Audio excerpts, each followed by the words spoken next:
Welcome to the Diva Life Show, where music meets fashion, culture meets travel, and we explore the stories of extraordinary artists and entrepreneurs.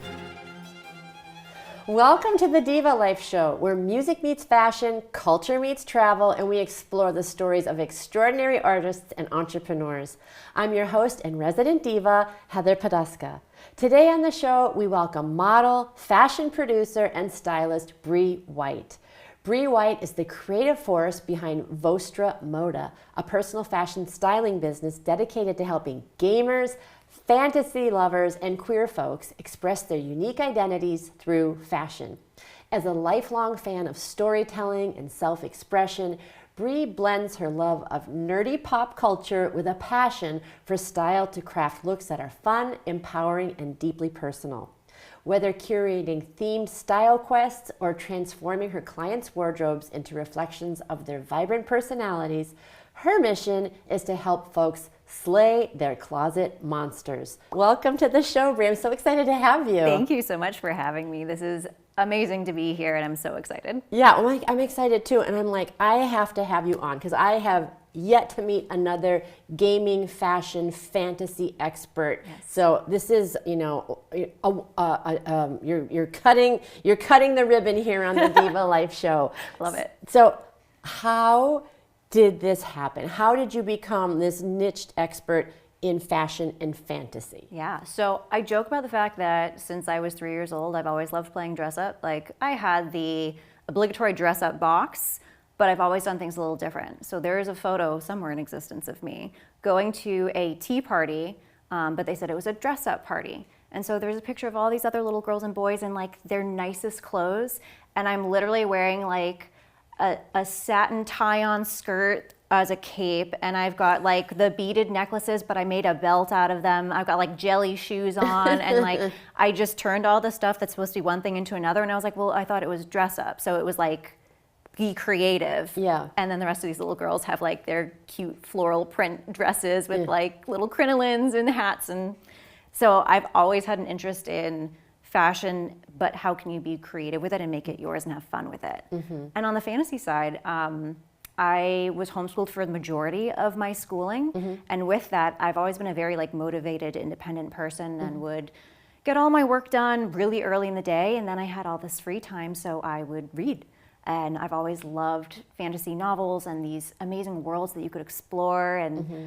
Adventures that you could take. And one of my goals as a child, when I grew up, I wanted to be a female knight because of a book series I read. I was like, I want to grow up and I want to be a female knight. Yeah. Like, I want to go save the world. I want to go on adventures. So it's always been ingrained in me to turn things into an adventure and really create something fun. But the overlap, I think, between where the fashion and the fantasy resided was through most of my 20s, I did modeling. It was mm-hmm. mostly a side hobby, mm-hmm. but I started a blog because I thought that it was so cool to see all of these other creatives come together and what they brought to the table. And mm-hmm. I was like, nobody gets to see the process. Yeah. They see the great pictures at the end and they go, what a great photo, and then they move on. Mm-hmm. But it's like, what about the flip side of things? What about the thought process? What about the designer? What about the person who maybe made accessories for this? Or how much time the photographer set up to do this exact shot or scope out locations? Mm-hmm. So I created this blog, I shared my experiences, I showed behind the scenes photos, and then I started doing some photography of myself so that I could learn on the fly. And then I started getting into cosplay, and I was mm-hmm. like, well, let me take pictures of my own cosplay so I can show what I created from, what I already had and, yeah. and characters that I grew up loving or, shows that I would watch. And so it kind of started merging with each other of like, there's the fantasy, there's the fashion. And then I couldn't necessarily go to work in some of the stuff that I would wear when I was modeling mm-hmm. per se, or for these costumes. But I realized what an impact fashion has while I was working my 9 to 5, because I was in this management role. And whenever I would need to do a presentation or give a big speech, very nervous, like mm-hmm. would have to sit down because I'd be shaking so much that I was mm-hmm. like, I can't stand, people will watch me fall over. Yeah. So I took some of what I was learning from modeling and I thought, what if I took that same sort of idea of dressing as that character mm-hmm. and putting that person forward? What would that look like? What would that feel like? Mm-hmm. And I went back to my closet and that's what I did. I was like, what would a manager who was very confident with their abilities to speak dress like. Right. And that's what I wore. And it made such a shift that it was noticeable to me. Yeah. And then the next time something like that happened, I pulled the same sort of idea together. And so I started doing this more frequently and noticing, hey, this isn't just for modeling, like using your fashion to your advantage in these ways and leveling your mindset up is a really easy way to make leaps and bounds in your life. And basically, you know, your adventure begins with these small little side quests, if you will, that build up into something bigger. And then, you know, even when I started my fashion business 4 years ago, I hadn't really thought about the fantasy aspect until probably about a year and a half ago, and how that's such a big part of my life personally.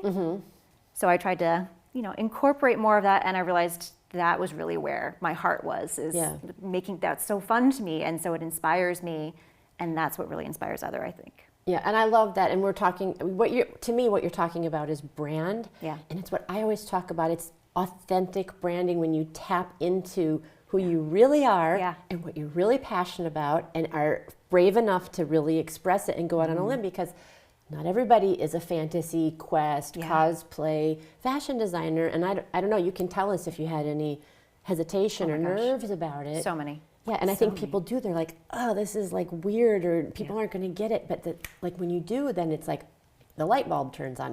Was that your experience? 100%. And I think even when I first started thinking about transitioning from what I originally thought when I started my styling business was, here's the cookie cutter stylist and what's expected. It's Milan, it's New York, it's Paris. There is nothing wrong with any of those things. Like, those are fashion hubs for a reason. And there is definitely a luxury feeling to a lot of those things. But just personally, like, I wouldn't put myself in that box. I told you before we even started, like, every single piece I'm wearing is from a consignment store, because I love the adventure of searching for something and finding something and putting things together in a different way.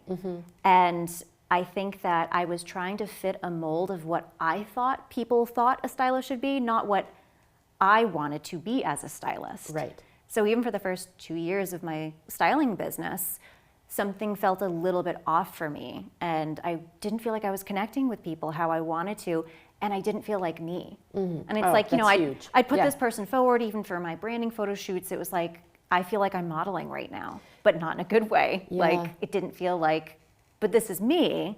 It was, this is what people think I should be.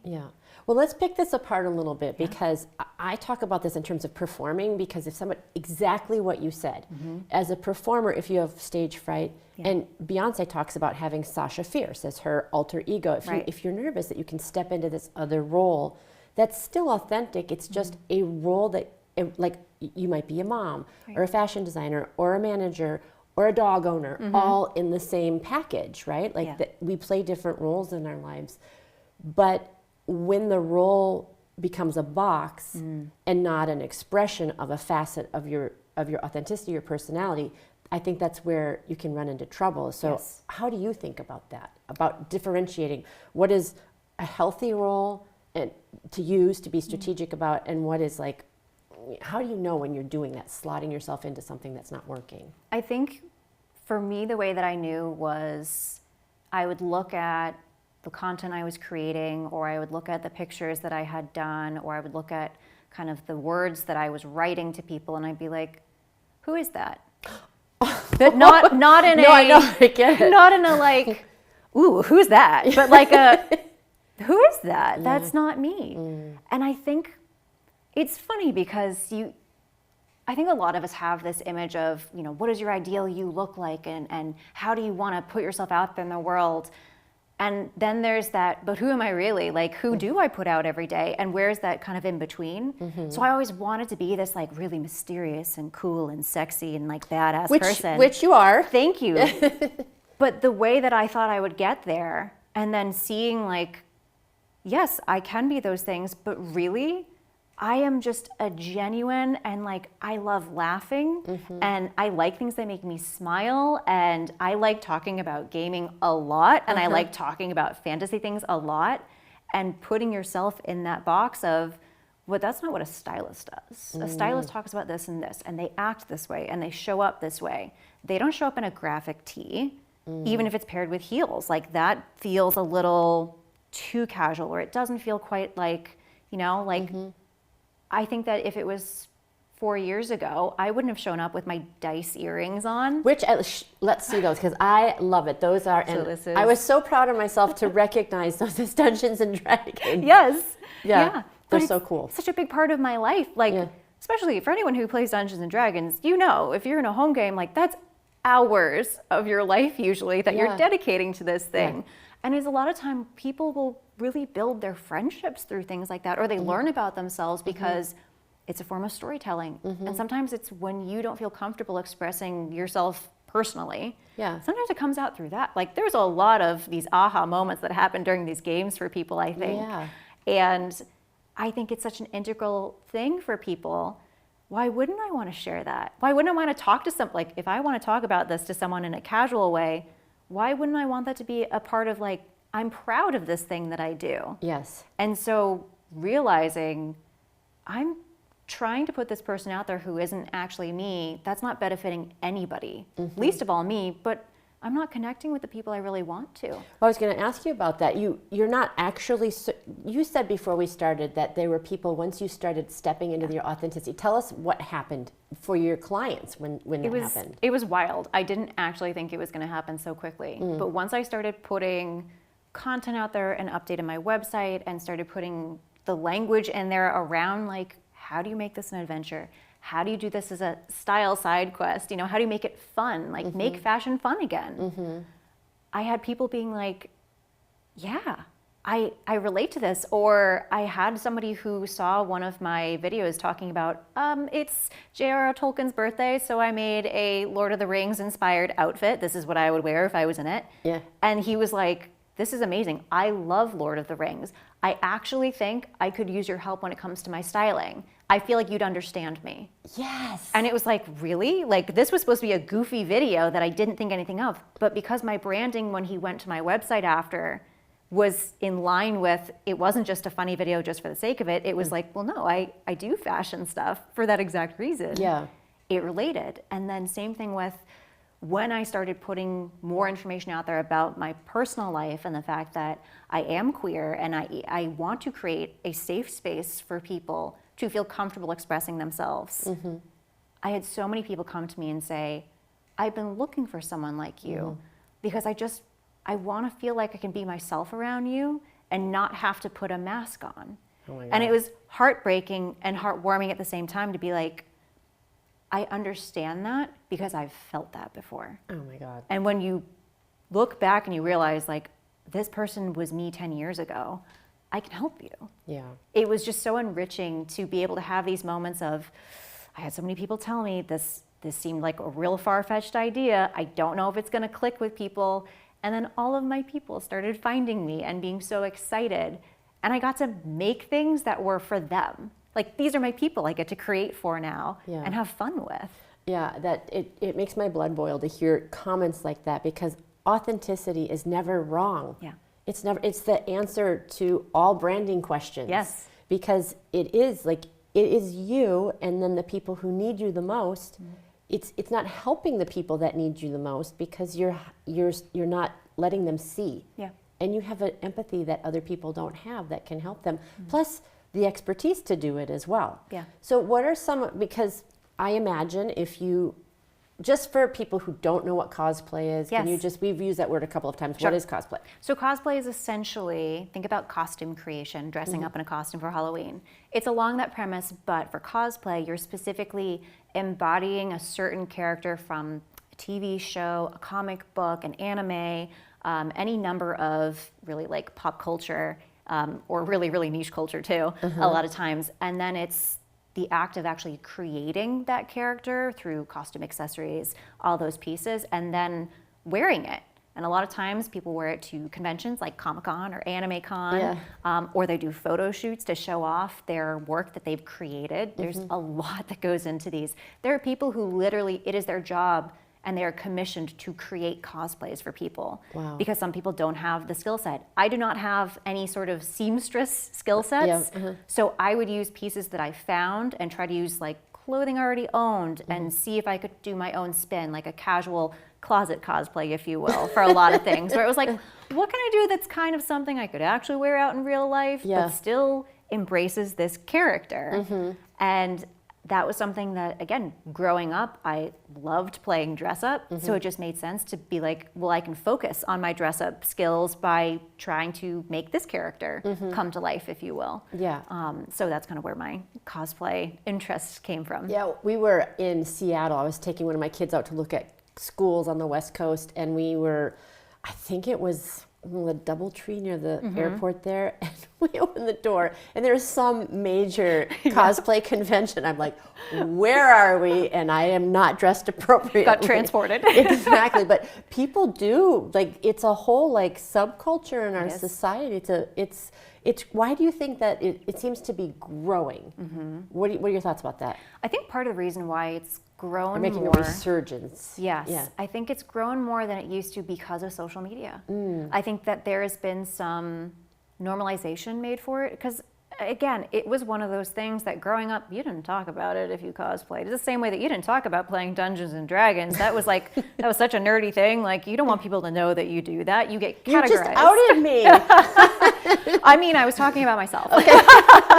Okay. But I think that with social media and then a lot of times with things like just media in general, it's come back in TV shows like Stranger Things was really a resurgence for Dungeons and Dragons. People who didn't know about it or people who played it when they were younger and then they're like, wow, I remember doing that in the 80s when everything is set in that time frame. Yeah. And then it making its resurgence and the newer generations becoming familiar with it. And then everybody wanting to be like, well, this sounds like fun. I want to try this. And now it becomes this more accepted thing. I think same sort of thing with cosplay where, you know, it was something that way back when it wasn't really talked about. You had to be in a very specific type of group to do it. But then as things like the Marvel movies started becoming popular, people go to Comic-Con and they'd be like, well, where did this originate from? Let me look at these comics. And then you had people dressing as these characters. That's cosplay. And then the more that people saw that, they saw, oh, there are other people who do this for video games or animes or other areas of media that I might not be familiar with. Yeah. And so I think, especially in the fantasy and sci-fi world, it's always been a thing that people know about because like, those are like the subcultures that always feel a little bit ostracized, I think. Yeah. But because of that, they're like, well, if I'm going to enjoy this thing and make it part of my personality, why wouldn't I want to dress as this character that I love and respect? So, yes, I totally get that. And you have these people, this is a really big part of their life or a part of their life, but it's important in some way. And obviously we were talking about being able to express yourself in certain roles. I mean, I think that's what actors do is they're drawn to it because there's something inside of them that gets to be expressed through these roles and they have these experiences through these characters. And as human beings, we want to be able to have that expression and this culture has this cosplay and the fantasy can do it, but a lot of these people also have real jobs or corporate jobs. Not all jobs are real. I don't mean to imply that jobs aren't real. And it's not always appropriate to dress in your cosplay for work. Yeah. So how do you advise people? How do you help people to, is it completely separate? Like this is the cosplay part of your life. This is the wardrobe you wear to work. Is there a crossover? Is there like, I mean, you've done such a phenomenal job. Like I wouldn't necessarily look at you and say, oh, cosplay, fantasy. But when I sit down and talk to you, I'm like, oh, those are Dungeons and Dragons. Yes. And I see the skirt and the shirt and the whole thing. So do you incorporate it? Talk to us about your process around it and working with your clients. I'm really big on incorporating things as much as possible because again, it is part of something you love, and why wouldn't you want to share something you love? I like to use the analogy of if you're wearing a band shirt, has your favorite band on it, and you're walking around the park or whatever, and someone sees your shirt and they're like, I went to that exact show. Wasn't that amazing? Yeah. What a great opportunity to connect with somebody and start a new conversation. Yeah. Why wouldn't I want to do that with something like Dungeons and Dragons if I love playing role-playing games or my favorite video game? If I wear the thing that references it, the person who knows. They get it. Right. And it's a great opportunity to build those relationships instead of, well, I have to hide that because if someone knows that I like this thing, you know, they're going to judge me for it. I think this is also something that as you get older, you're like, I'm just so tired of worrying about other people's opinions. You still do, definitely. There's still an aspect that I think we will always have to work through our own traumas and history. But I love the idea of people being able to incorporate, even if it's little things. You know, maybe you can't wear a graphic tee to work because you have a more professional job, and so your dress code's a little bit more strict in that way, but maybe it's your accessories. Yeah. Maybe it is something like earrings that, you know, they just look cool from afar and no one's gonna really question it or be like, well, those are inappropriate to wear. Yeah. But somebody who knows is gonna be like, are those dice? Are those specifically from this thing? Yeah. So I love helping people to incorporate just little facets of what's important and what they love. And it's funny that you bring up the thing about people who cosplay and the different jobs they have, because there's this popular convention TikTok that was going around where the interviewer would ask, this is a great cosplay, but what do you do for your day job? And it was so interesting to see the wide variety of different jobs that people held, and they were all there for the same purpose of enjoying and creating these cosplays. There were people who worked retail, there were people who were bankers, there were people who were entrepreneurs. There was one person who worked in a government job, and they were like, I can't say which one, but I work with the government. And it was like, and I love that you're wearing this full stormtrooper outfit, you know, like it just, it's a facet of, I think, building community, but also getting creative and allowing yourself to, again, express yourself in possibly a different way that you wouldn't normally get to. Yeah, and I think that it's, I don't know, the word subversive kind of comes to mind, that, you know, we put political signs in our yards sometimes, or maybe they're not political, maybe they're just about something that's going on in your community, or different things that you might wear to indicate different things about how you see the world. And when you see somebody, and when, you know, I don't play Dungeons and Dragons now, that's something I did in college, but I recognized the dice and like, oh, and if that was really important to me, I'd be like, that's my person. I feel safe around this person. We have a connection. So I think that's so powerful. Yeah, I agree. Yeah. So you also recently have expanded your list of titles to fashion producer. Yes. So tell us what a fashion producer does and what that experience was like for you. So I got to work alongside a couple of other amazing folks to do the first ever New Hampshire Fashion Week event. Yes. And which was phenomenal. I went, it was great. Yes, and with that, we also planned it in a very, very tight timeline. So learned a lot from the experience, like give yourself the time. There's a reason why they take a full year to plan out, you know, New York Fashion Week and things like that. But we got to select different designers that we wanted to showcase for this. We got to do model castings and be part of picking people who we thought would be good representations and have fun energy and be able to showcase the designers who were selected really well. And then I got to do my favorite part, which is I got to basically play dress up with people, where I got to take key pieces from each designer and find ways of making them unique. So for example, there was one artist, Madison Seville, she does suit wear for women. Okay, and I remember that, very soft, very comfortable, but still very professional and sleek and elegant. Yeah. And I wanted to make sure that the 10 looks that we presented for her were different enough that people could see themselves in it, no matter who came out on the runway. Okay. So we definitely had a more corporate look with a pink satin blouse and some pearls and heels with a black suit. But then I took one of her plaid suit jackets and I paired it with a pair of cargo pants and a graphic tee and a pair of ankle boots and some, like, you know, layered jewelry. Of course you did. And then, you know, we took another piece and we put that over a velvet jumpsuit for a more formal look. So for me, it was about, how do I make this fun and creative and versatile?